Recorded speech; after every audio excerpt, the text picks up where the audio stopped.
Hi welcome to funny kitchen. ఈరోజు funny కిచెన్లో సమోసా చేసాను, చూద్దాం రండి.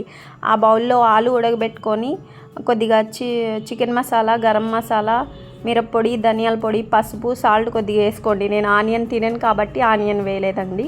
తర్వాత మైదా పిండితో బాగా మెత్తగా కలిపి పెట్టుకోండి. వామ్ వేసుకోండి. వామ్ వేసుకుంటే చాలా అరుగుతుందండి, హెల్త్కి కూడా చాలా మంచిది. అలా బాగా తిప్పుకొని రౌండ్గా రుద్దుకోండి. రుద్దుకున్న తర్వాత అది ఆలుది ఉంటుంది కదా, మసాలా వేసి అందులో అలా రౌండ్గా నీళ్ళు అద్ది పెట్టండి. తర్వాత వేడిగా నీళ్ళలో ఇలా కాలనివ్వండి. కాలనిచ్చిన తర్వాత 2 సైడ్స్ పెట్టుకోండి, సిమ్లో పెట్టుకోనండి. ఆల్మోస్ట్ నా వంటలన్నీ మాడిపోతాయండి, ఏదో చిరాకు చేస్తాను కదండి, అందువల్ల అండి. ట్రై చేయండి ఒకసారి, మీకు నచ్చితే.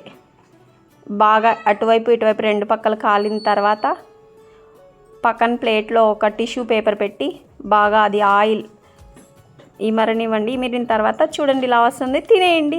లైక్, సబ్స్క్రైబ్ చేయండి.